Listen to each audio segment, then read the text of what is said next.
atamlipa kwa mujibu wa hii amali vile yeye alivyoifanya. Hadithi ya Mtume sallallahu alayhi wasallam aliyopokea Imam al-Bukhari min hadithi Abi Hurairah radhiyallahu anhu, asema Mtume wetu salawatullahi wa salamuhu alayhi, man akhadha amwala an-nasi yuridu adaaha, mwenye kuchukua mali ya watu nia yake na madhumuni ni kwamba mali ile kama alivyoichukua, au aifikishe mali ile kama inavyotakiwa, adda Allahu anhu, la atamsaidia katika kutekeleza nia yake hiyo. Wa man akhadhaha, na yule ambaye ataichukua mali hiyo, yuridu itlafaha, nia yake na madhumuni ya ile mali anayoichukua kutoka kwa ndugu zake Waislamu au kutoka kwa kule alipoichukua kwamba ni amana ambayo atairegesha, lakini nia na madhumuni yake sio kurudisha. Nia yake na madhumuni ni mali ile aweze kuipora, mali ile aitumie vile atakavyo yeye, hana nia ya kuiregesha. Malipo yake Allah, Mtume sallallahu alaihi wasallam, aljazao min jinsi al-amal, asema atlafahu Allah, na Allah subhanahu wa ta'ala pia atamuharibia kama alivyokuwa na nia ya kumharibia, kuharibu mali ya ndugu yake Muislamu.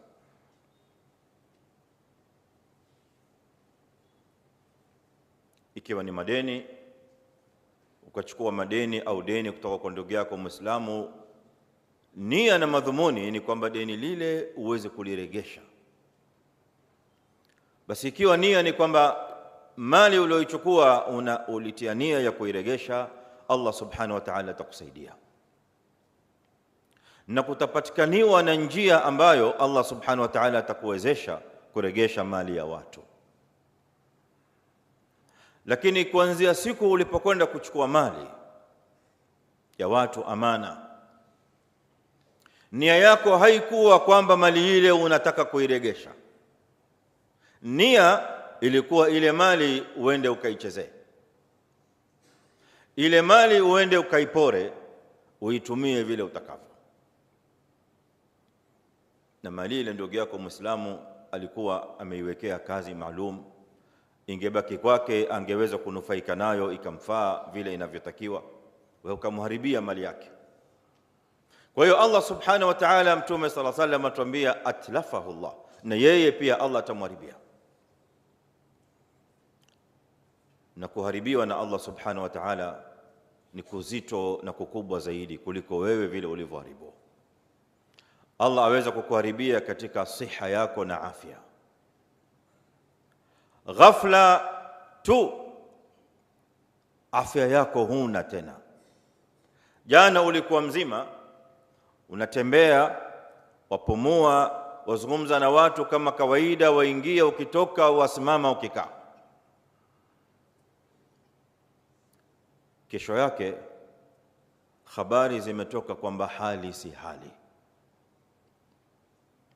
Unatafuta kila namna ya kujiokoa na hali hiyo, na siha na afya hamna hata dawa.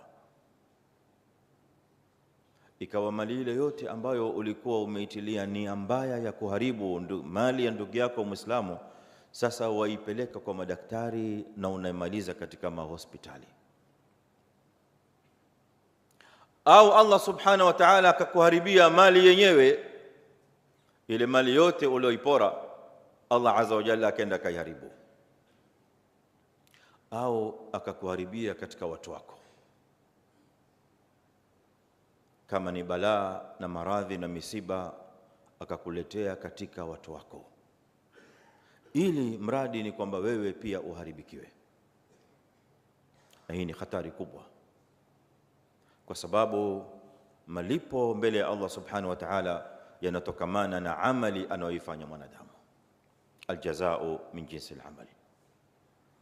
Kwa hiyo tunapochukua amana, siku tunapokwenda kuchukua kama ni deni, iwe nia ni kwamba lile deni umelitilia nia la uhakika la kuregesha deni la watu.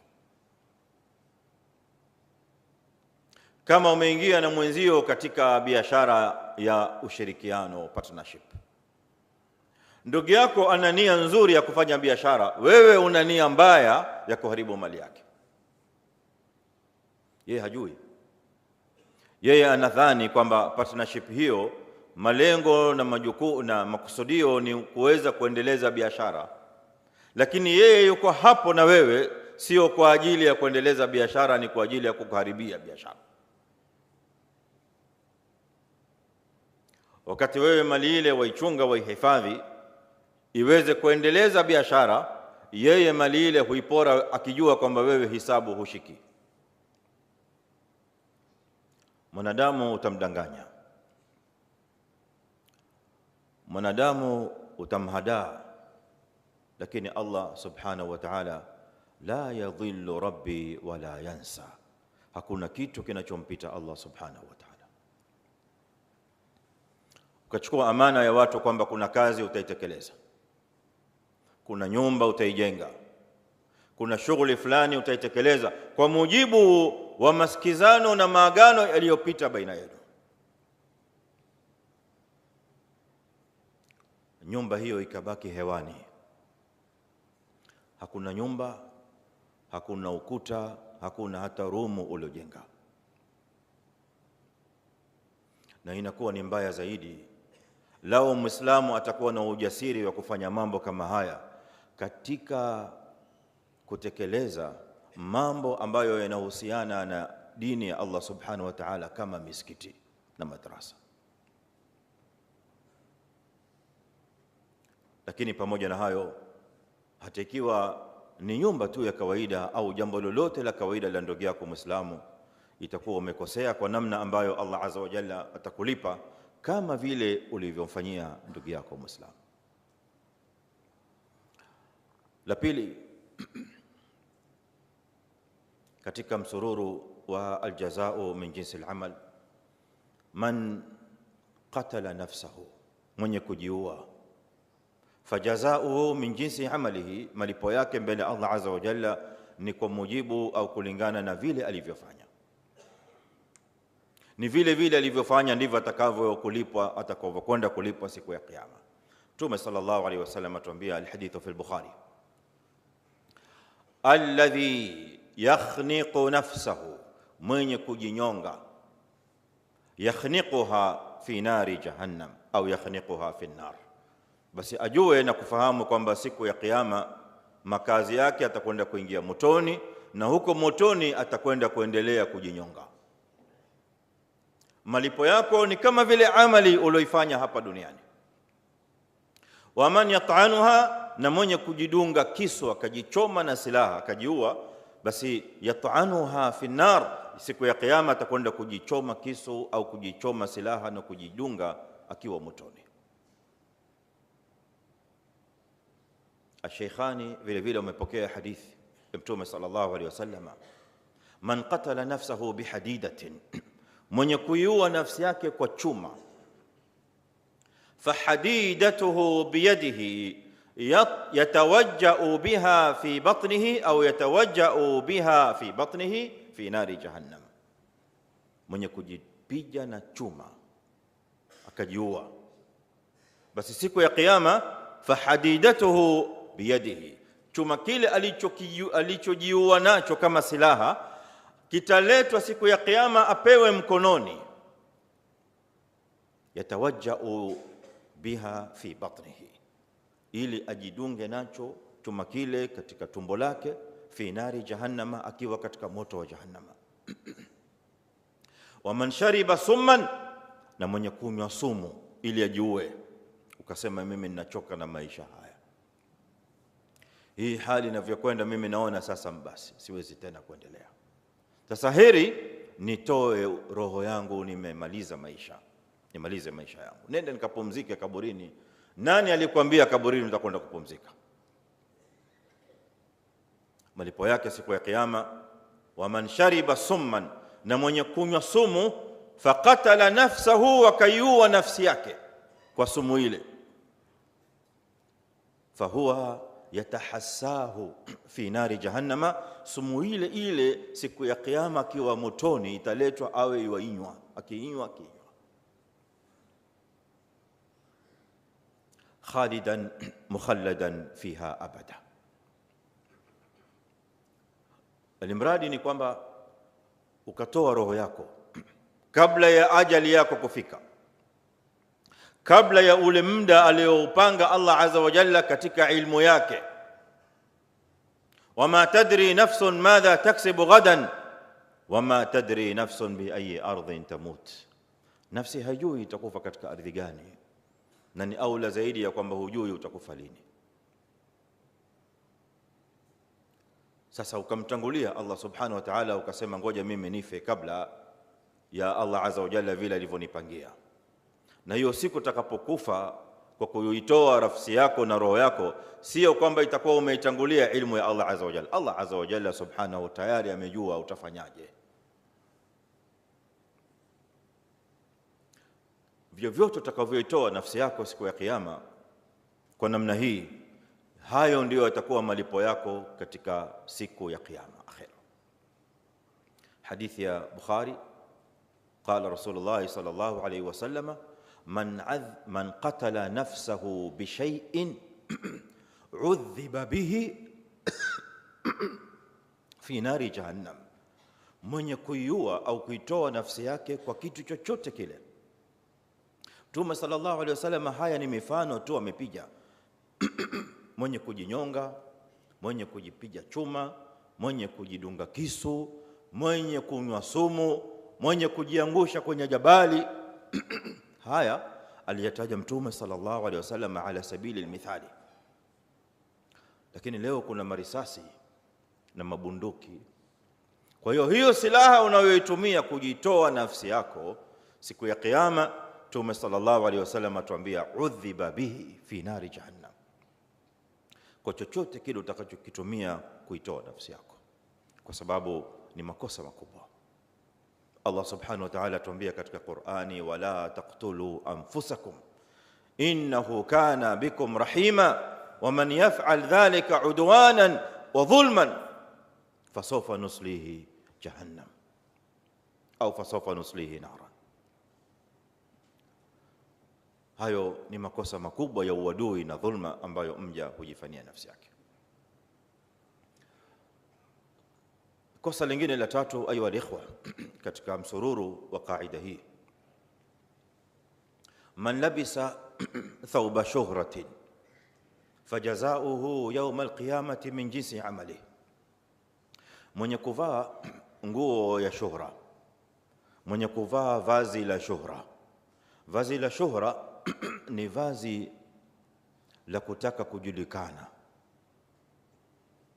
ni nguo ya kutaka kujulikana ili watu wakujue, ili uonekane kwamba ni specially baina ya watu. Watu wamvaa nguo zao za kawaida zinazojulikana katika mji fulani, zinazovaliwa kawaida katika mji huo. Wewe ukachagua kuvaa nguo ambayo itakuwa watu hawaijui nguo ile, wala haijazoeleka kwa watu nguo kama ile, ukaivaa kwa malengo ya kwamba uonekane na utafahari kwamba umvaa nguo ambayo watu wengine hawana, au uvae nguo ambayo itaonekana kwamba kama wewe ni maskini mno. Ukavaa nguo yoyote ambayo itakufanya wewe kwamba ni specially baina ya watu, iwe ni aina ya nguo au rangi ya ile nguo. Malipo yake siku ya kiyama ni hivi alivyosema Mtume sallallahu alaihi wasallam, man labisa thawba shuhratin, mwenye kuvaa nguo ya kutaka kujulikana, kutaka kuonekana, watu wamjue, watu wamwangalie, watu waoneshane, unaiona nguo ya yule fulani alivyovaa, ile nguo hatujawahi kuiona, inatoka wapi? Man labisa thawba shuhratin albasahu Allahu yawma alqiyamati thawban mithlahu, atakayevaa nguo ya kutaka kujulikana, Allah subhanahu wa ta'ala siku ya kiyama atakwenda kumvalisha nguo mfano wake. Thumma tulhabu fihi nar, kisha nguo hiyo siku ya kiyama iende ikawashwe moto, wewe uivae. Hiyo hiyo, si nyingine. Hiyo ulioichagua ya kukufanya wewe uwe ni special, ujulikane na uonekane baina ya watu. Italetwa tena nguo ile siku ya kiyama mfano wake, utaivaa. Tofauti ni kwamba nguo ile itakuwa imewashwa moto, lakini umeivaa ikiwa ina moto wa jahannam, wal iyadhu billah. الحديث أخرجه أبو داود وابن ماجه من حديث عبد الله بن عمر رضي الله عنه بإسناد صحيح. ni hatari hata katika mavazi. Mtume sallallahu alaihi wasallam amemtaka Muislamu avae vazi la kawaida, avae vazi kama watu wengine wanavyovaa. Usitafute kwenda kutafuta vazi ambalo utaonekana wewe ni bingwa, utaonekana wewe uko daraja nyingine na watu, ili uwe katika daraja ya juu, au uonekane kwamba una kibri, au uonekane kwamba ni maskini mno. Mwongozo wa Mtume Muhammad sallallahu alaihi wasallam. Kosa lingine katika orodha hii, man waliya shay'an min amri almuslimin fashaqqa alayhim fajazaohu yawm alqiyamati min jinsi amalihi au fajazaohu min jinsi amalihi. Mwenye kuchukua madaraka yoyote ya kuwasimamia Waislamu, madaraka, mamlaka ya aina yoyote, akakabidhiwa au akajikabidhi yeye mwenyewe mamlaka yale au madaraka, lakini katika mamlaka yale au madaraka akawafanyia Waislamu mambo yao kuwa ni magumu, malipo yake kama alivyosema Mtume sallallahu alaihi wasallam ni yanatokamana na hii amali yeye alivyofanya, kwamba Allah subhanahu wa ta'ala pia atamfanyia yeye mambo yake kuwa ni magumu. Kapokea Imam Muslim kutoka kwa Mtume sallallahu alaihi wasallam kwamba alisema, aliomba dua. Mtume alayhi salatu wasalam alimwomba Mola wake dua. Katika dua hiyo alisema, Allahumma man wuliya ala amri ummati shay'an fashaqqa alayhim fashquq alayhi, au kama qala Nabii sallallahu alayhi wasallam. Ewe Mola, yoyote ambaye atasimamia katika mamlaka au majukumu ya kuwasimamia Waislamu, amekabidhiwa jukumu au mamlaka fulani juu ya Waislamu, awe ni kiongozi wa daraja yoyote ile itakayokuwa, awe ni hakimu, awe ni kadhi, awe ni mtu yoyote aliyekabidhiwa mamlaka, lakini badala ya kuwafanyia Waislamu mambo yao kuwa ni sahali na mepesi, yeye akachagua kuwafanyia Waislamu mambo yao kuwa ni magumu. Basi Mtume sallallahu alaihi wasallam mtu huyu alimwombea dua akisema, fashaqqa alaihim, akawafanyia Waislamu mambo yao kuwa ni magumu, fashquq alaihi, ya Rabbi nakuomba na yeye pia mtu huyo mfanyie mambo yake kuwa ni magumu. Hadithi nyingine kaipokea Imam Abu Daud wa Tirmidhi min hadithi Abdullah ibn Murrah al-Juhani radiyallahu anhu, asema Mtume Muhammad sallallahu alaihi wasallam, ma min imam aw walin yaghliqu babahu duna dhil hajati aw wal khullati wal maskana, hakuna kiongozi yoyote au mwakilishi yoyote wa kiongozi ambaye ataamua kufunga milango yake kuwafungia walio na haja, wanaomhitajia yeye katika mamlaka yale, awafungie mlango, hataki kuwaona walio na haja, maskini, walio na shida, ambao wameelekea kwake kutaka kusaidika katika lile jukumu ambalo yeye amejitweka na yale mamlaka ambayo yeye ameyabeba. Lakini akasema, mimi sina time, hawa watu wanisumbua sana, funga mlango. Kwa hiyo anakuwa hana time ya kuwasikiliza walio na haja, hana muda wa kukaa na wale walio na taabu ambao yeye alipochukua mamlaka yale alikuwa ametoa ahadi kwamba hawa watu kama hawa atasimama nao na kuwasikiliza na kuwasaidia. Leo afunga mlango, watu hawa wamekuwa wanamsumbua. Mtume sallallahu alaihi wasallam malipo yake asema, illa aghlaqa Allahu baba samaa duna hajatihi wa khullatihi wa maskanatihi. Na Allah subhanahu wa ta'ala vile vile, aljazao min jinsi al-amal, atamfungia milango ya mbinguni. Yeye pia haja zake akiomba kwa Allah azza wa jalla hazendi, shida zake hazisikizwi, na matakwa yake hayawi. Vile vile yeye alivyoamiliana na waja, vile vile yeye alivyowafanyia waja wa Allah subhanahu wa ta'ala, na Allah tamfanyia vile vile. Ma min imamin aw walin yaghliqu abwabahu duna dhil hajati wal khullati wal maskana illa aghlaqa Allahu baba samai duna hajatihi wa khullatihi wa maskanatihi. Maneno mazito Mtume Muhammad sallallahu alaihi wasallam. Iwe ni ujumbe na risala kubwa kwa kila aliochukua mamlaka na madaraka juu ya Uislamu, kwamba suala la kuwapa nafasi Waislamu kuja kuwasikiliza ni suala kubwa sana. Maana hayo ndio malengo ya yale mamlaka uliokubali kuyachukua, na mamlaka yale uliyatafuta mwenyewe.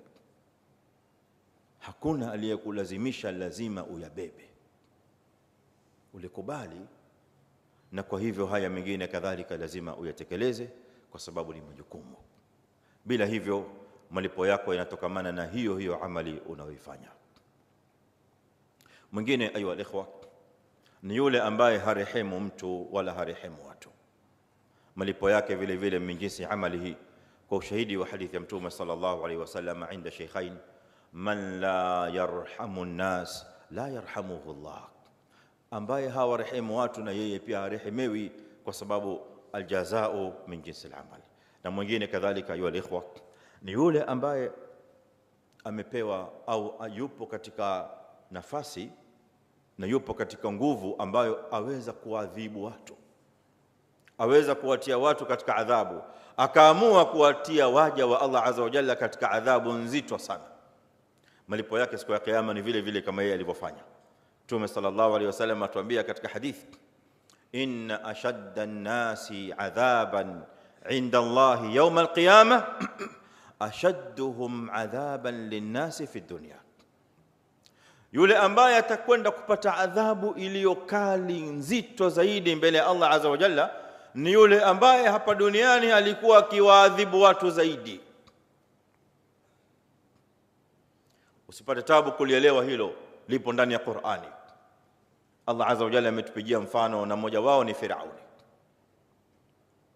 Wa idh najainakum min ali fir'aun yasumunakum su'al adhab. Ni Firauni huyo, alijiona hapa duniani kwamba hakuna kama yeye katika nguvu na mamlaka na ubepari na jeuri, akawadhibu bani Israila vile alivyotaka yeye.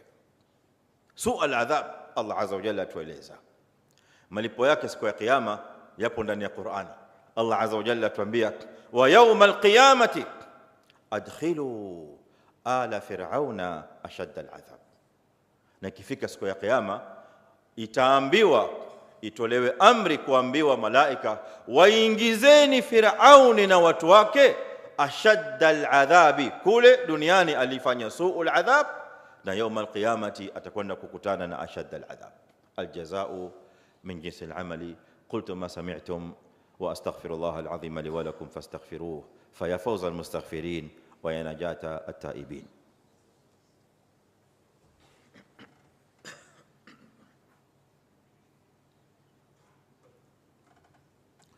الحمد لله على إحسانه والشكر له على توفيقه وامتنانه، وأشهد أن لا إله إلا الله وحده لا شريك له تعظيما لشأنه، وأشهد أن محمدا عبده ورسوله صلى الله عليه وعلى آله وأصحابه وإخوانه.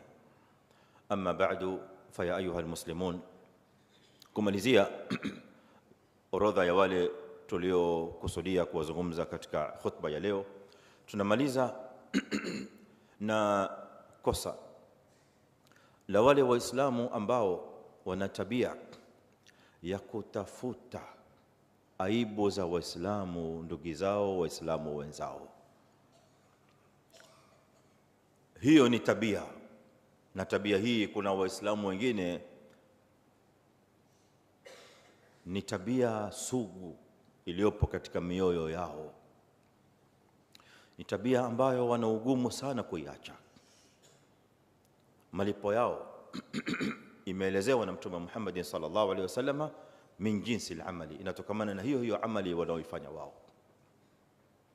Mtume alayhi salatu wasallam atuambia katika hadith alipokea Imam Abu Daud wa Ahmad min hadithi Abi Barzah al-Aslami wa hadith al-Bara bin Azib, hadith bisnad sahih, kwamba Mtume sallallahu alaihi wasallam amesema: ya ma'shara man amana bilisani, enyi kusanyiko la mlioamini kwa ulimi, walam yadkhul al-iman fi qalbihi, na bado imani haijakaa kutua katika mioyo.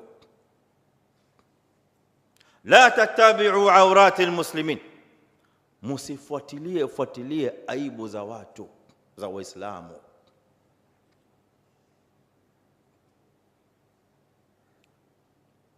Musifuatilie aibu za waislamu.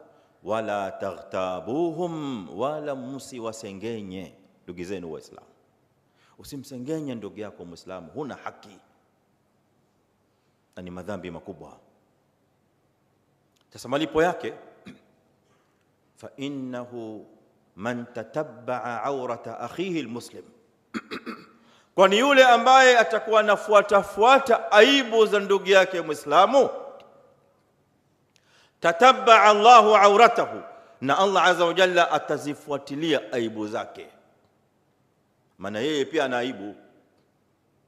Mwenye kuzitafuta aibu za ndugu yake muislamu asije akasahau kwamba yeye pia ana aibu nyingi, maana hakuna mwanadamu aliyekamilika.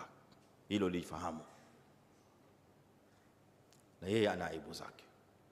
Kwa hiyo Allah azza wa jalla pia atazifuatilia zile aibu zake kama vile yeye anavyofuatilia aibu za ndugu zake waislamu. Shida iko hapa, waman tatabba Allahu awratahu, ni kwamba yule ambaye Allah azza wa jalla atamfuatilia katika aibu zake, yafdhahuhu, Allah tamfedhehesha, walau fi jawfi baitihi, hata ikiwa ni katika ndani ya nyumba yake atamfedhehesha. Fedheha yake itatoka mpaka ndani ya nyumba yake. Allah azza wa jalla fedheha hiyo ataitoa, kwa sababu malipo yanatokamana na amali anayoifanya Muislamu.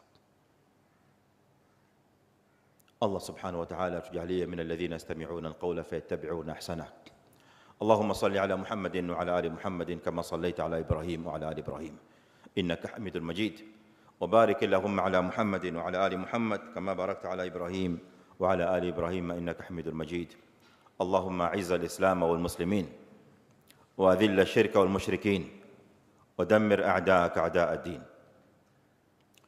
اللهم أصلح لنا ديننا الذي هو عصمة أمرنا، وأصلح لنا دنيانا التي فيها معاشنا، وأصلح لنا آخرتنا التي إليها معادنا، واجعل الحياة زيادة لنا في كل خير، واجعل الموت راحة لنا من كل شر. وصلى الله وسلم وبارك على نبينا محمد.